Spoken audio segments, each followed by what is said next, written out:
서로가 서로의 행복을 1순위로 생각하고 연애를 할 때 비로소 가장 이상적이고 동등한 위치가 유지된다는 것을 절대 잊지 마세요. 오늘은 감히 제가 연애 잘하는 법에 대해서 얘기를 해볼까 해요. 저 역시 한 사람과 오래 연애를 해본 적이 있고 주변에 오랫동안 연애를 하고 결혼까지 한 친구들과 얘기를 나눠보고 시청자분들의 얘기를 귀담아 듣고 정리를 해놓은 얘기를 지금부터 하나하나 천천히 말씀을 드려볼까 해요. 첫 번째는 나 자신을 먼저 알아야 해요. 연애 경험이 별로 없거나 연애가 서투르신 분들은 대부분 좋아하는 사람이 생기면 상대방에게 모든 걸 맞추고 그 관계를 어떻게든 이어가려고 하시는 분들이 상당히 많이 계세요. 누가 봐도 맞지 않은 사이인데 그 관계를 유지하기 위해서 연애를 하기 때문에 내가 이해하고 배려하고 맞춰주려고 한다는 뜻이에요. 근데 이런 식으로 연애를 하면 결국 본인이 지쳐요. 애초부터 내가 어떤 사람이고 어떤 성격이고 어떤 사람과 잘 맞고 나 자신에 대해서는 전혀 관심이 없고 상대방과의 관계를 유지하는 데에만 포커스가 집중돼서 나 자신이 어떤 사람인지는 전혀 모른다는 말이에요.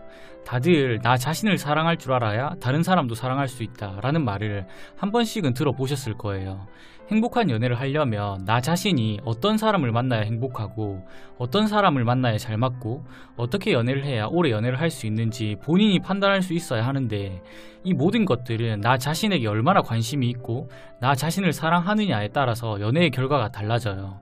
그렇기 때문에 상대방에 대해서만 관심을 가지지 마시고 나 자신에 대해서 나는 얼마나 잘 알고 있는 사람인지 한번 진지하게 생각해 볼 필요가 있어요. 두 번째는 내 행복이 1순위가 되어야 해요. 연애라는 건 두 사람이 만나서 더 행복해지기 위해서 하는 것이지만 가장 중요한 건 내 행복이 1순위가 되어야 해요. 상대방의 행복이 1순위가 되는 순간 내가 행복하기 위해서 하는 연애가 아닌 상대방을 위한 연애로 변해버리고 연애의 갑과 을이 정해지는 경우가 발생을 해요. 연애에서 갑과 을이 정해지는 이유는 딱 한 가지예요. 바로 상대방과 동등한 위치를 유지시키지 못했다는 뜻이에요. 조금 더 쉽게 말씀을 드리자면 내 행복보다 상대방의 행복을 우선시하는 순간 두 사람의 동등했던 위치가 깨지며 갑과 을이 정해지고 내가 질질 끌려다니는 연애를 하게 된다는 말이에요. 서로가 서로의 행복을 1순위로 생각하고 연애를 할 때 비로소 가장 이상적이고 동등한 위치가 유지된다는 것을 절대 잊지 마세요.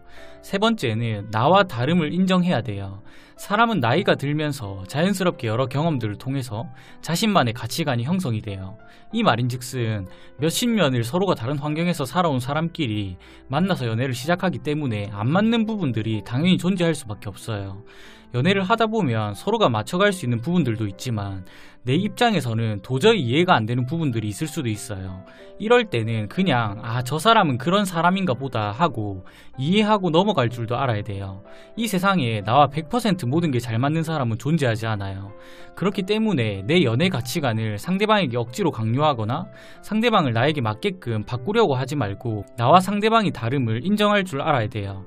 만약 내가 상대방을 바꾸려고 했을 때 상대방이 내 생각대로 바뀌지 않는다면 거기에 스트레스를 받고 나를 사랑하지 않는다는 느낌도 받고 여러가지 부정적인 생각이 계속 떠오르지만 반대로 이 사람은 나와 다른 사람이구나 라고 인정을 해버리면 쓸데없는 감정 소비를 하지 않을 수 있어요. 네 번째는 상대방을 내 품 안에 가둬놓으려고 하지 마세요.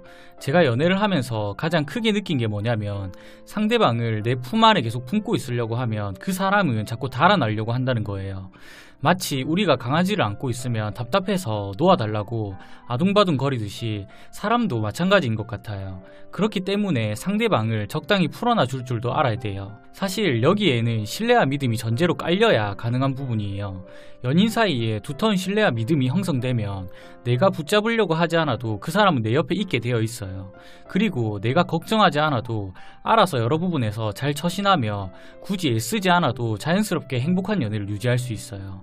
그러니까 어떻게든 그 사람을 내 옆에 두려고 집착하는 것보다는 신뢰와 믿음을 쌓아서 자연스럽게 내 옆에 있도록 만드는 게 현명한 방법이지 않을까 생각을 해요.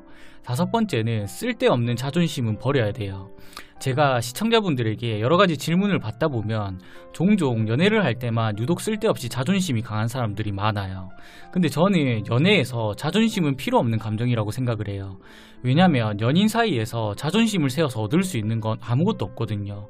오히려 상황만 악화시키고 두 사람의 관계를 틀어지게 만드는 경우가 대부분이에요. 특히나 연인 간에 트러블이 발생했을 때 현명한 연인들은 상대방이 먼저 사과를 하면 나도 이런 부분에서는 미안해 라는 식으로 식으로 유연하게 그 상황을 넘어가는데, 자존심이 강한 연인들은 상대방이 먼저 사과를 하면 그래 네가 잘못했지라며 마치 승리자가 된 것 마냥 행동을 해요. 과연 연인관계에서 승리자가 되어서 얻을 수 있는 게 뭐가 있을까요?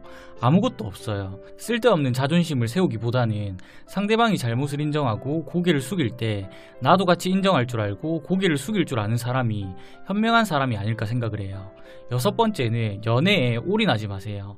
이별을 하고 항상 힘들다고 말씀하시는 분들은 연애에 올인하는 경우가 대부분이에요. 근데 연애는 절대 이렇게 하시면 안 돼요. 내 개인적인 생활이나 대인관계, 기타 등등 여러 가지들도 신경 쓰면서 연애를 지속해 나가야 갑작스러운 이별이 찾아와도 본인이 힘들지 않아요. 실제로 여러분들 주변에 연애를 오랫동안 이쁘게 잘 하는 사람들을 자세히 관찰해 보시면 대부분이 연애에 올인하지 않으실 거예요.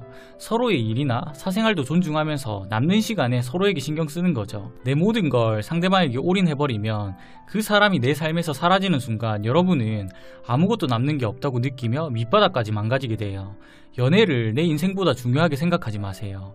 사실 오늘의 얘기는 제가 예전부터 준비해 왔었지만 저 역시 매번 연애를 잘하는 것도 아니며 여러분들에게 이런 말씀을 드릴 자격이 있나 싶어서 방송에서만 가끔씩 말씀을 드렸던 것 같아요. 마지막으로 여러분들에게 드리고 싶은 말씀은 항상 마음의 여유를 가지고 그 연애의 중심을 자기 자신에게 두고 연애를 하시면 분명히 행복한 연애를 하실 수 있으실 거예요. 부디 이 영상이 여러분들에게 조금이나마 도움이 되셨으면 좋겠습니다.